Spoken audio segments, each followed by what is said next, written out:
बिस्मिल्लाहिर्रहमानिर्रहीम। अस्सलामु अलैकुम डियर स्टूडेंट्स। आई होप आप सब लोग खैर खैरियत से होंगे।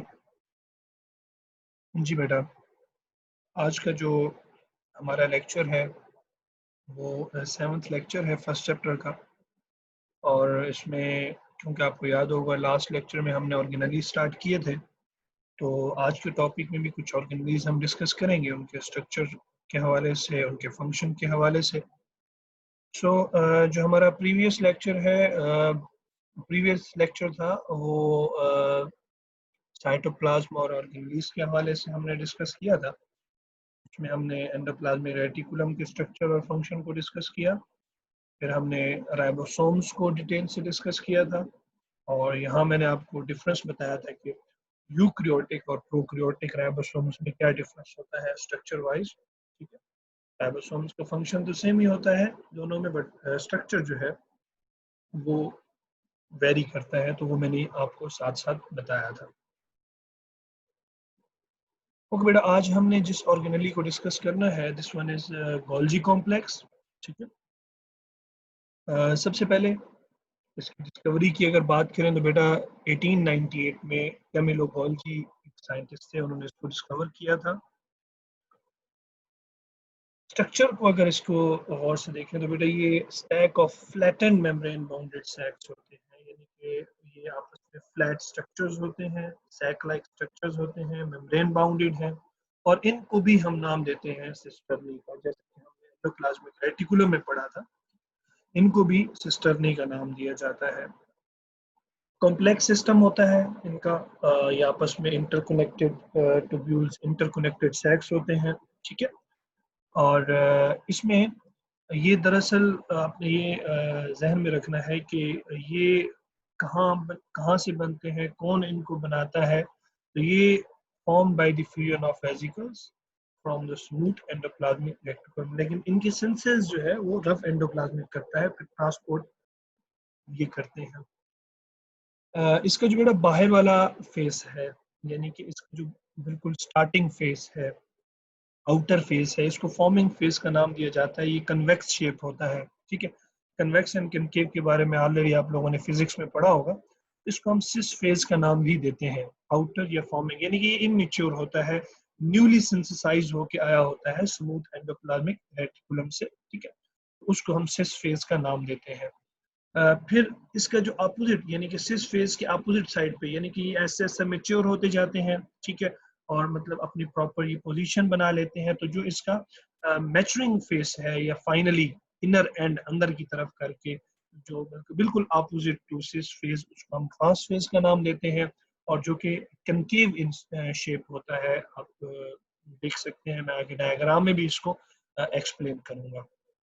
बेटा ये एनिमल और प्लांट्स दोनों में, दोनों सेल्स में ये पाया जाता है। अब आ जाए इसके स्ट्रक्चर की तरफ। जी बेटा, अब यहाँ पे जरा स्ट्रक्चर में आप गौर से देखें तो शुरू शुरू में अ, आप देख सकते हैं ये जो वेसिकल है, ये रफ एंडोप्लाज्मिक रेटिकुलम में बना, वहां से ट्रांसपोर्ट हुआ थ्रू स्मूथ एंडोप्लाज्मिक रेटिकुलम, तो ये वेसिकल आया है। अब ये वेसिकल आप देख सकते हैं शुरू शुरू में ये चीज स्टार्ट इनिशियल, ये सिस फेज है। ये जो है गोल्जी ऑपरेटर्स का स्टार्टिंग फेज, ये इमेच्योरिंग है। और ये सैक लाइक स्ट्रक्चर्स भी बेटा आप देख सकते हैं। सैक लाइक स्ट्रक्चर्स को मैंने कहा ये सिस्टर्नी का नाम देते हैं। ये जो अंदर डॉटेड आपको नजर आ रहे हैं डॉट लाइक स्ट्रक्चर्स, ये सिक्रीशंस हैं। ये different secretions, different enzyme, different process होते हैं जो गोल्जी ऑपरेटर्स में मौजूद होते हैं। और ये इसका मैचुरिंग फेज है, ये जिसको हम ट्रांस फेज का नाम दे रहे हैं। यहाँ पे क्या होता है कि न्यू वेसिकल, यानी कि पैकेजिंग होती है डिफरेंट सब्सटेंसेस की, तो वेसिकल्स की फॉर्म में ये बाहर निकलते हैं। ये आप देख सकते हैं, एक तरफ ट्रांसपोर्ट वेसिकल गोल्जी से बाहर निकला हुआ आपको नजर आ रहा है, जैसे सिक्रीटरी वेसिकल्स, मेनली इनका कंसर्न सिक्रीशंस के साथ होता है। तो ये है बेटा इसका स्ट्रक्चर। अब आ जाते हैं गोल्जी कॉम्प्लेक्स के फंक्शंस की तरफ। सबसे पहला और मेन फंक्शन जो है, this one is processing of cell secretion, यानी कि जो सेल की डिफरेंट सिक्रीशंस होती हैं उनको ये प्रोसेस करते हैं, रेगुलेट करते हैं। और ये जो गोल्जी कॉम्प्लेक्स है, ये ज्यादातर जो है जो ग्लैंडुलर सेल्स होते हैं, यानी ग्लैंड सिक्रीशंस, स्पीटरी सेल्स भी उन्हें कहते हैं, उनमें ये ज़्यादातर जो है वो पाए जाते हैं। उसके बाद इनका मेन काम क्या होता है? मेन काम बेटा इनका पैकेजिंग होता है, डिफरेंट सिक्रीशंस की, डिफरेंट सब्सटेंसेस की, ठीक है? ये पैकेजिंग में इन्वॉल्व होते हैं। जो हमारा रफ एंडोप्लाज्मिक रेटिकुलम है, जब वो प्रोटीन सिंथेसिस कर लेता है, तो वो प्रोटीन स्मूथ के ज़रिए से बाहर भेजता है, वहाँ से वो प्रोटीन जाती है सीधी गोल्जी कॉम्प्लेक्स में, ठीक है?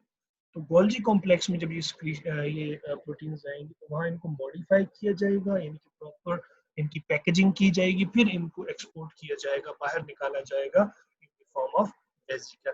हो गया। फिर ये जो डिफरेंट ऑर्गेनेलीज हम लोगों ने आगे पढ़ने हैं, लाइसोसोम्स, पेरोक्सिसोम या ग्लाइकोसोम्स, ये भी गोल्जी, ये जो मैंने जीसी लिखा है इसमें गोल्जी कॉम्प्लेक्स, ठीक है? तो ये भी इन्हीं गोल्जी कॉम्प्लेक्स से, गोल्जी ऑपरेटर्स से ये ऑर्गेनेलीज जो है वो ओरिजिनेट होते हैं, बनते हैं। उसके बाद इन्होंने कहा कि जो गोल्जी कॉम्प्लेक्स है इसमें जो है कॉन्जुगेटेड मॉलिक्यूल्स की भी फॉर्मेशन होती है, यानी कि जिस तरह ग्लाइकोप्रोटीन, लिपोप्रोटीन। ये बेटा जब हम प्लाज्मा मेम्ब्रेन के स्ट्रक्चर के हवाले से डिस्कस कर रहे थे तो उसमें ये चीज़ हमने पढ़ी थी। ये कॉन्जुगेटेड मॉलिक्यूल्स कहलाते हैं, जो सिंथेसिस जिनकी होती है गोल्जी कॉम्प्लेक्स। ठीक है। उसके बाद इन्होंने एक बात बताई है, बहुत इंपॉर्टेंट है, अक्सर ये पेपर में क्वेश्चन में भी पूछा जाता है। बेटा जब सेल डिवीजन हो रही होती है ना, तो सेल डिवीजन में एक स्टेप होता है साइटोकाइनेसिस। दरअसल सेल डिवीजन जब सेल मतलब डिवाइड हो रहा होता है, एक सेल से दो, दो से तीन, ठीक है? तो ये जब सेल्स की डिवीजन हो रही होती है तो इन सेल्स में दो स्टेप्स, सेल डिवीजन में दो स्टेप्स होते हैं, ठीक है? एक को हम नाम देते हैं कैरियोकाइनेसिस, एक कहलाता है साइटोकाइनेसिस।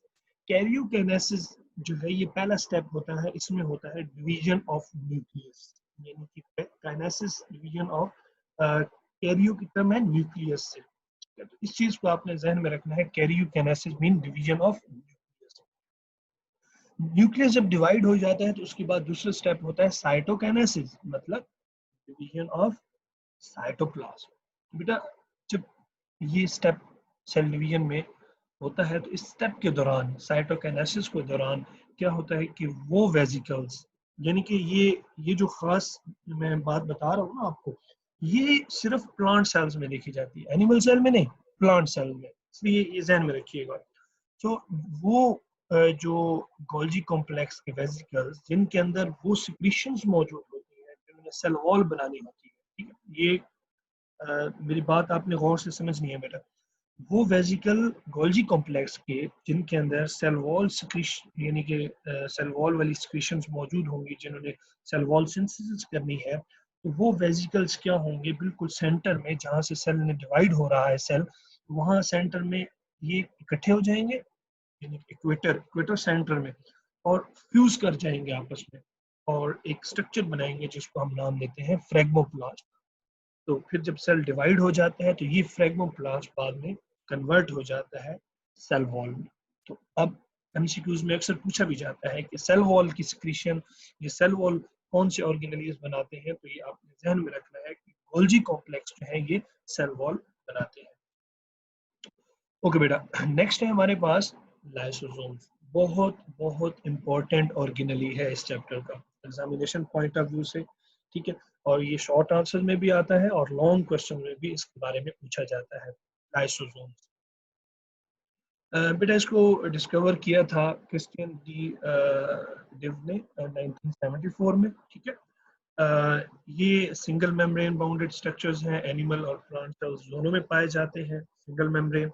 लाइसो मीन स्प्लिटिंग, यानी कि टूटना, सोमा मीन बॉडी, यानी कि बॉडी का टूटना, यानी कि ये क्या करते हैं, ब्रेक डाउन करते हैं सब्सटेंसेस की। Okay, spherical sac like structures हैं, ठीक है? और इनके अंदर जो है बेटा डाइजेस्टिव और हाइड्रोलिटिक एंजाइम्स मौजूद होते हैं, यानी कि ये अपने अंदर जो लाइसोसोम्स हैं ये अप्रोक्सीमेटली 40 डिफरेंट जो है वो डाइजेस्टिव या हाइड्रोलिटिक एंजाइम रखते हैं। उसके बाद ये बनते कहाँ पे हैं, ऑन रफ एंडोप्लाज्मिक रेटिकुलम, और फिर ये कहाँ आते हैं, सीधे स्मूथ एंडोप्लाज्मिक रेटिकुलम से बाहर साइटोप्लाज्म में, वहां से फिर इनको प्रॉपरली जो है वो अरेंज करते हैं गोल्जी कॉम्प्लेक्स, और देन वो इनको सिक्रीट करते हैं। यानी कि जब ये मैन्युफैक्चर होते हैं रफ एंडोप्लाज्मिक रेटिकुलम में, तो ये फंक्शन परफॉर्म नहीं कर सकते, इनको पहले गोल्जी कॉम्प्लेक्स के थ्रू बाहर निकलना होता है, फिर ये फंक्शन परफॉर्म करने के लायक होते हैं। और इन मैच्योर यानी कि रफ एंडोप्लाज्मिक रेटिकुलम को जिन्होंने फंक्शन परफॉर्म नहीं किया होता, न्यूली सिंथेसाइज होते हैं, प्रॉपरली मॉडिफाइड होते हैं, तब ये गोल्जी कॉम्प्लेक्स से निकलते हैं, तो इनको हम नाम देते हैं प्राइमरी लाइसोसोम्स। ठीक है, फिर इनका बेटा साइज जो है वो वेरी करता है 0.2 से 0.5 माइक्रोमीटर इन डायामीटर। सो नेक्स्ट है हमारे पास फूड पार्टिकल्स। देखें हमारे जो सेल्स हैं वो जब भी कोई बाहर से फूड पार्टिकल एब्जॉर्ब करेंगे, चाहे एनिमल है या प्लांट है, फूड पार्टिकल एब्जॉर्ब करेगा तो वो फूड वैक्यूल बना लेगा इनसाइड जब मूव करेंगे। तो उन फूड वैक्यूल, क्योंकि इनका बेटा मेन कंसर्न क्या है, डाइजेशन के साथ एंजाइम्स मौजूद है, ठीक है। सो जो फूड पार्टिकल इनसाइड मूव करेगा तो ये जो प्राइमरी लाइसोसोम है ये उस फूड पार्टिकल के साथ मिल जाएंगे। मिलने के बाद ये सेकेंडरी लाइसोसोम कहलाएंगे। फिर ये क्या कर देंगे, ब्रेकडाउन स्टार्ट कर देंगे फूड पार्टिकल की। अब जब फूड पार्टिकल की ये ब्रेकडाउन स्टार्ट करेंगे तो जो यूजफुल सब्सटेंसेस हैं ये रिलीज हो जाएंगे साइटोप्लाज्म में, और साइटोप्लाज्म में ऑर्गेनेलीज या दूसरे जो सब्सटेंसेस हैं उनमें ये शामिल हो जाएंगे, और जहां जहां इनकी रिक्वायरमेंट होगी वहां वहां ये यूजफुल सब्सटेंसेस एब्जॉर्ब हो जाएंगे।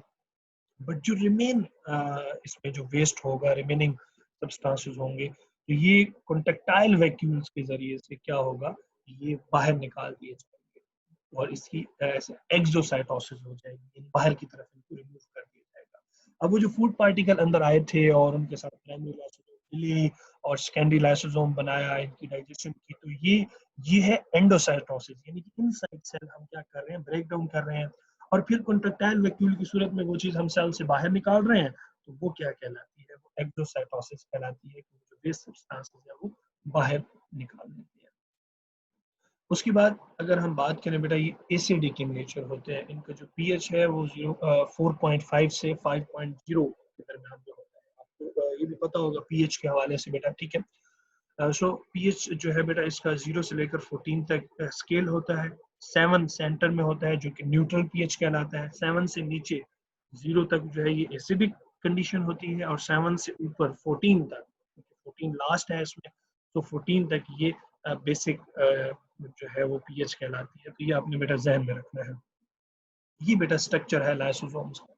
तो स्ट्रक्चर में देखें तो आपको बाहर जो है लेयर नजर आएगी, मेम्ब्रेन नजर आएगी, और ट्रांसपोर्टेड वेजिकल्स भी यहाँ पे मौजूद हैं ट्रांसपोर्ट के लिए जो मौजूद है। और इनसाइड जो है बेटा आपको डिफरेंट एंजाइम्स जो है वो नजर आएंगे, हाइड्रोलिटिक एंजाइम्स हो गए और डाइजेस्टिव एंजाइम, ये सेंटर में मौजूद है। तो ये एक स्ट्रक्चर है लाइसोसोम का। ऐसा स्ट्रक्चर आपकी बुक में नहीं था तो मैंने कहा आप लोगों से शेयर कर लूँ, तो ये आप यहाँ से ये स्ट्रक्चर बना भी सकते हैं लाइसोसोम का। अब मैं लाइसोसोम के फंक्शंस की तरफ आता हूँ, ठीक है। सबसे पहले जो लाइसोसोम का फंक्शन है ये मेनली कंसर्न है इंट्रासेलुलर डाइजेशन से, ठीक है। दूसरे नंबर पे है ऑटोफेगी, एंड देन है ऑटोलाइसिस, ठीक है। ओके बेटा, यहाँ पे एक चीज मैं बताता चलूँ, आपकी बुक में कुछ टर्म यूज हुई हैं लाइक एंडोसाइटोसिस, ठीक है, लाइक फैगोसाइटोसिस, लाइक ऑटोलाइसिस, ठीक है, या आप ऑटोफेगोसोम्स भी कहते हैं, ऑटोफेगी भी कहते हैं, ठीक है, डिफरेंट टर्म्स। तो ये मैं इसी जो फंक्शन है इन फंक्शंस में इन्हीं सब टर्म्स को जो है मैं साथ साथ एक्सप्लेन करता जाऊंगा। तो आप लोगों ने फोकस रखना है, आगे डायग्राम से भी मैं कोशिश करूंगा आपको ये चीज जो है ये क्लियर हो जाए। सबसे पहले इंट्रासेल्युलर डाइजेशन, यानी कि सेल के अंदर जो फूड सब्सटेंसेस की ब्रेकडाउन होगी इनसाइड सेल, ठीक है, वो क्या कहलाती है, वो जो है हमारे पास आप कह सकते हैं इंट्रासेलुलर डाइजेशन कहलाती है। यानी कि फूड पार्टिकल अंदर आए, डाइजेस्ट किया, जिस तरह मैंने अभी आपको बताया एंडोसाइटोसिस, तो ये इनसाइड हो रहा है, तो इसको इंट्रासेलुलर डाइजेशन का नाम देते हैं, ठीक है। पहला फंक्शन ये हो गया। दूसरा है ऑटोफेगी, यानी कि हमारे सेल के अंदर जो यूजलेस स्ट्रक्चर्स हैं, ठीक है, उनको ये क्या करते हैं, ये मतलब उनको एंगल्फ करते हैं और उनकी ब्रेकडाउन स्टार्ट कर देते हैं।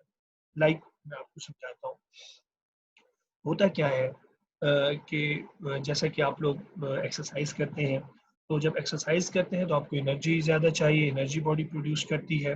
तो उसमें जो मसल्स होते हैं, उनमें जो मस्कुलर सेल्स होते हैं, तो उनके अंदर माइटोकॉन्ड्रिया जो है बेटा वो इंक्रीज़ कर जाते हैं, क्योंकि माइटोकॉन्ड्रिया जो है वो एटीपी सिंथेसिस करते हैं, ठीक है? तो वो माइटोकॉन्ड्रिया की अमाउंट जो है वो बढ़ जाती है। जब माइटोकॉन्ड्रिया बढ़ जाते हैं और आप फिर कुछ अर्से बाद एक्सरसाइज छोड़ देते हैं, तो माइटोकॉन्ड्रिया तो मौजूद थे, लेकिन अब उनका कोई काम नहीं है, वो ऐसे समझ लें कि वो फ्री हैं। तो वो सेल पे एक किस्म का बर्डन बन रहा होता है कि सेल जो है उसमें चीज़ें जो है वो यूटिलाइज़ हो रही है, वो उनकी तरफ जा रही है, बट वो खुद कुछ परफॉर्म नहीं कर रहे।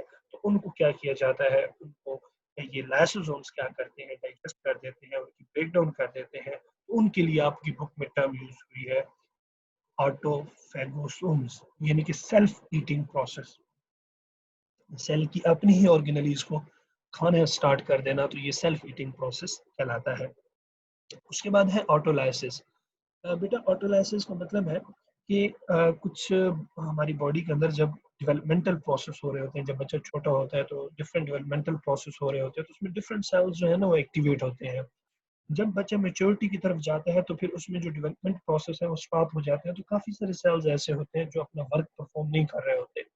तो उनके अंदर जो लाइसोसोम्स मौजूद होते हैं ना, वो लाइसोसोम क्या करते हैं, उन सेल्स को तबाह कर देते हैं। क्यों? क्योंकि बेटा लाइसोसोम के अंदर डाइजेस्टिव एंजाइम्स हैं। जब लाइसोसोम ब्रस्ट होंगे, ठीक है, ब्रस्ट होने के बाद क्या होगा, डिफरेंट जो उसमें डाइजेस्टिव एंजाइम है वो पूरे सेल में फैल जाएंगे, तो सेल की ऑर्गेनेलीज को, सब्सटेंसेस को डाइजेस्ट करना शुरू कर देंगे। तो इस वजह से हम इनको लाइसोसोम्स को सुसाइडल बैग्स का नाम भी देते हैं, यानी कि ये ब्रस्ट होके ये पूरे सेल को डिस्ट्रॉय कर देते हैं।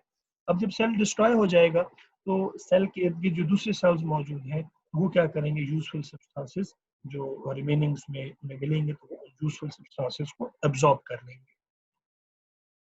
ओके, ये ऑलरेडी मैं आपको बता चुका हूँ सुसाइडल बैग्स के हवाले से। ओके, लास्टली जो है लाइसोसोमल स्टोरेज डिजीजेज, ये आपकी बुक में एक टर्म उन्होंने यूज किया है। दरअसल होता क्या है बेटा, मैंने अभी आपको बताया कि लाइसोसोम्स के अंदर क्योंकि डाइजेस्टिव और हाइड्रोलिटिक एंजाइम्स मौजूद होते हैं, डिफरेंट सब्सटेंसेस को डाइजेस्ट कर रहे होते हैं।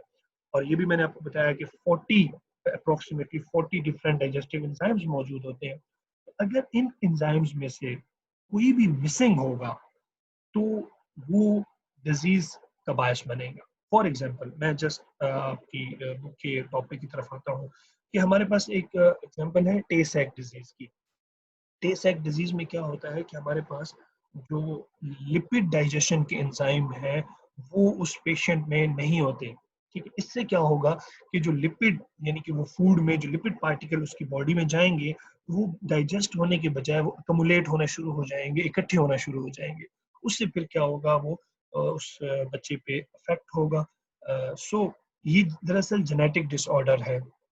तो ऐसी डिजीज जिसमें कोई लाइसोसोमल एंजाइम मिसिंग है तो हम उसको फिर लाइसोसोमल स्टोरेज डिजीजेस का नाम देते हैं। अब बेटा मैं यहाँ आपको इसके फंक्शंस जो है ये एक्सप्लेन कर दूँ इस डायग्राम से। जी, सबसे पहले देखें फूड पार्टिकल बाहर ग्रीन कलर में आपको नजर आ रहा है। ठीक, ये फूड पार्टिकल इनसाइड जब मूव करेगा, सेल इसको एंगल्फ करेगा, तो ये फूड वैक्यूल बना देगा। अब फूड वैक्यूल जब बन गया है तो एक तरफ से ये देखें ना, गोल्जी कॉम्प्लेक्स से क्या चीज आ रही है, लाइसोसोम्स। ये लाइसोसोम्स आ रहे हैं। अब ये लाइसोसोम अटैच हो जाएंगे किसके साथ, फूड पार्टिकल के साथ। अब ये जो लाइसोसोम्स आ रहे थे ये प्राइमरी लाइसोसोम है, जैसे ही ये अटैच होंगे तो ये सेकेंडरी लाइसोसोम कहलाएंगे। इनकी डाइजेशन हो जाएगी और ये एट द एंड आपको नजर आ रहा है। अब दूसरी तरफ देखिए